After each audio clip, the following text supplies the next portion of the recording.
अस्सलामुअलैकुम, केम छो, नमस्कार, सत श्री अकाल। कहिए दोस्तों, मिजाज कैसे हैं? उम्मीद करता हूँ सब ठीक ठाक होंगे, अपना और अपने लोगों का ख्याल रखते होंगे। सामाइन, हमारे खानदान में बहुत सारे लोग होते हैं जिनमें बहन भाई भी हैं, दोस्त भी हैं, रिश्तेदार भी हैं, कई लोग हैं। लेकिन हमारे जो कुंबे में एक खास इजाफा होता है वो एक खास शख्स का होता है, और वो जो खास शख्स होता है उसकी कई टाइप्स होती हैं। कभी कभी उस शख्स के साथ जिंदगी गुजारना बेहद आसान होता है। वैसे जिंदगी तो आपकी बहन को ही गुजारनी होती है, लेकिन फिर भी कभी कभी जब वो शख्स आ जाता है तो फिर उसके ख्याल का, उसके आराम का, उसकी चीज का, उसके खाने का, उसके पीने का बड़ा ख्याल रखना पड़ता है। ये बड़ा सेंसिटिव मसला होता है, जिसके बाद अगर इसका ख्याल न रखा जाए तो ये मसला बड़ी संगीनी इख्तियार कर जाता है। और इस मखलूक का नाम जो है वो है जी दामाद। दामाद जी जो होते हैं इनकी कई टाइप्स होती हैं। कई ऐसे होते हैं जो कि बड़े आसान होते हैं, बड़े सहल होते हैं, जिनके साथ मतलब कोई टेंशन ही नहीं होती। इनके बड़ा लाइट सा कैरेक्टर होता है। आते हैं, खुद ही खाना भी खा लेंगे, और कभी कभी तो घर के खाने और शादी ब्याह के खाने में आपकी हेल्प भी करवा रहे होंगे। और खुसूसी तौर पर उनको देख पर खास तौर पर बिठाया जाता है ताकि इनको जो इज्जत और मान देना होता है उसमें किसी किस्म का उसकी कोई कमी ना हो जाए। कई लोगों की उनसे बड़ी हटती है। हटने का मतलब यह है कि जब एक सर्टेन लेवल से ज़्यादा उनका ख्याल रखना पड़ता है। मतलब ये कि जब उनकी मतलब एक जो नाक में जो भूंच सी चढ़ जाती है कि यार बाद में फिर वो बेटी को ताने मार रहे होते हैं आपकी कि यार जब मैं घर में दाखिल हुआ तो लोगों ने मुझे सलाम नहीं किया। ऐसे कई तरह के शिकवे इनके होते हैं। या जो चाय का कप था वो सही तरह से धुला हुआ नहीं था, या फिर ये कि किसी ने मुझे खाने का नहीं पूछा, या फिर ये कि वो मेज़ साफ नहीं थी, या फिर ये देखो कि अपनी बहन भाइयों की शक्ल देखो कि मुझे देखकर बिला वजह से मुंह बनाते रहते हैं। हालांकि ऐसा कुछ भी नहीं होता। ये ऐसे कॉम्प्लिकेशन वाले सेंटेंसेस होते हैं कि जिसके बाद इंसान उनको कुछ कह तो नहीं सकता, लेकिन बहरहाल रिश्ता होता ज़ाहिर है, क्योंकि बेटी जो है वो दाव पर लगी हुई होती है। तो फिर माँ बाप भी बोलते हुए डरते हैं कि कहीं ऐसा ना हो कि अगर हम बोल दें तो उसके बाद फिर ज़िंदगी अजाब हो जाए, हमारी बेटी की ज़िंदगी अजाब हो जाए। और इसमें जो घर की जो छोटी बेटी होती है जिनको बार बार हर काम का कहा जा रहा होता है, उसका एक बड़ा कैरेक्टर होता है। और ये जो दामाद जी हैं इनका कैरेक्टर इतना ख़राब हो जाता है कि ज़िंदगी में इससे ज़्यादा वर्स्ट कोई कंडीशन होती नहीं है। ऐसे लोग आमतौर पे घर के जो शादी ब्याह होते हैं उनमें उनका दिमाग कुछ ज़्यादा ही ख़राब हो जाता है। मैं किसी को क्रिटिसाइज़ नहीं कर रहा, लेकिन कभी कभी ऐसा होता है यार कि जो दामाद है, जिसको मैं कहना चाहूँगा कि Damaad.com, ये जब क्या कहना चाहिए कि जब नाज नखरे उठवाने पर इस कदर आमादा हो जाता है कि यार मतलब बिल्कुल बस से बाहर हो जाता है कि यार सबसे पहले उनको पूछ लो, सबसे पहले इनको खाना खिला लो। हालांकि एक दामाद जो होता है मेरे हिसाब से उसको सास का बेटा बन के रहना चाहिए। मेरे हिसाब से उसको घर के हर काम में अगर उसको कहा जाए तो उसको हाथ बैठाना चाहिए। और इवन कि जिस तरह से एक शख्स जो अपने घर में हाथ बैठाता है या काम करता है या लोगों के साथ हुस्न सलूक करता है, या फिर ऐसा होता है कि घर की छोटी छोटी चीज़ों में बड़े अच्छे और बड़े सहल और आसान मशवरे दे रहा होता है, इस तरह से कैरेक्टर बड़ा एक पोलाइट से कैरेक्टर होना चाहिए। लेकिन कॉम्प्लिकेशन तब बढ़ती है जब ये जो रिश्ता है वो घर के जो काम होते हैं, जब घर में कोई ख़ास इवेंट होता है तो उस पर इसके नखरे इस कदर बढ़ जाते हैं कि फिर जीना जो है ना मुश्किल हो जाता है, और ये चीज़ें कभी कभी हाथ से निकल भी जाती हैं।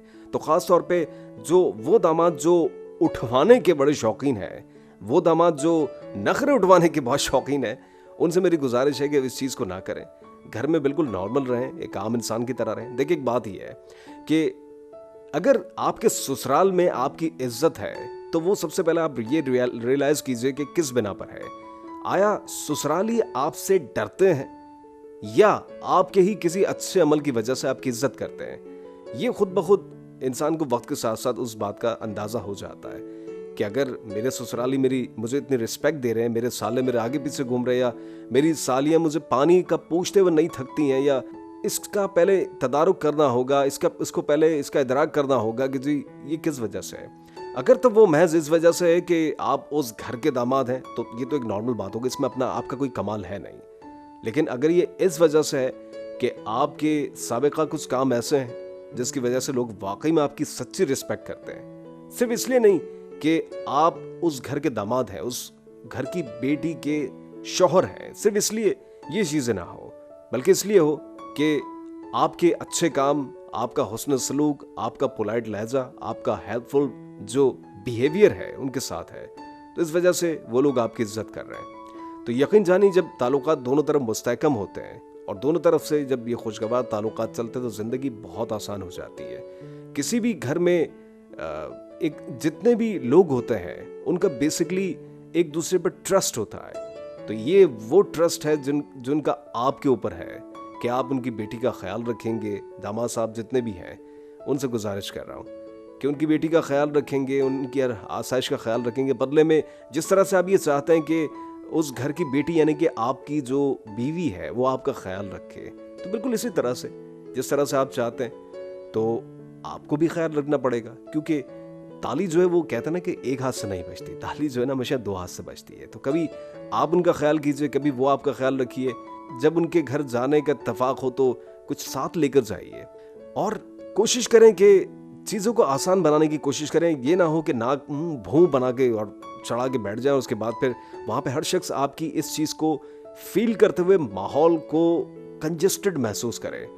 तो ये नहीं करना यार, मतलब चीज़ों को चेयर अप लेके चलना है। क्यों हम चीज़ों को मुश्किल इतना ज़्यादा बना देते हैं कि यार ज़िंदगी हर चीज़ मतलब वो दो भर हो जाती है, या फिर इनडायरेक्टली या अनइंटेंशनली हमारा दिल ये चाहता है कि उस घर में कोई खुश ना रहे। तो ये माहौल जब हम अपने घर के लिए चाहते हैं कि यार हमारे घर में हर शख्स खुश रहे और हर शख्स जो है वो अपनी एक आज़ादी, शख्सी आज़ादी की लेके जो है ना वो अपनी ज़िंदगी को गुजारे। हर शख्स जो है ना वो कोई कंजस्टेड सा माहौल ना गुजारे। एक अजीब से स्टिफनेस जो होती है माहौल के अंदर कि यार ये करो वो ना करो, ये हो गया वो हो गया। तो ये फोबिया उनके सर से हटाने की कोशिश करें या अपनी बीवी के सर से हटाने की कोशिश करें कि आज मुझे ये बात बुरी लग गई, आज मुझे वो बात बुरी लग गई। थोड़ा सा सपोर्ट होना चाहिए। ज़्यादातर हमारे यहाँ ये होता है कि यार लड़के की जो वालिदा है वो नई आने वाली बहू पे कुछ ज़्यादा ही अत्याचार कर रही होती है। मतलब जुल्म और सितम के जो पहाड़ जो टूट रहे होते हैं ना वो हो जाते हैं। कुछ ना कुछ कहीं ना कहीं किसी न किसी बात का बुरा लग जाता है। कभी ये हो गया, कभी वो हो गया, कभी तुमने इस तरह के कपड़े पहन लिए, कभी तुमने इस तरह का बिहेव कर लिया, या ये कि देखो किस तरह से बाल बनाए, या ये देखो कि तुमने मेहमानों के सामने तुम्हें आने का तरीका नहीं है, तुम्हें नहीं पता कि बर्तन को किस तरह से पेश किया जाता है, या फिर उनके सामने आकर तुमने इस तरह से मिसबिहेव किया। तो ये जो फोबिया है ये आपकी बीवी के सर से हट जाना चाहिए, तभी जाकर वो खुलकर टेक अ ब्रेथ, खुलकर सांस लेगी, ताकि उसकी ज़िंदगी भी आसान हो, आपकी भी आसान हो। और उसकी जब ज़िंदगी आसान होगी तो उसका एक जो खुला सा बिहेव है, जो प्यार भरा रवैया है, वो आपके लिए ही होगा। और एक इसके नतीजे में होगा ये कि आपके एक टैग लग जाएगा कि आप एक बड़े मिसाली और एक बड़े झकास किस्म के शौहर हैं, जो कि अपनी बीवी के लिए आसानियाँ चाहते हैं, जो कि अपनी बीवी के वालिदैन की कदर भी करते हैं, उनके बहन भाइयों का ख्याल भी करते हैं, उन टेलीफोन पर टॉक भी कर लेते हैं।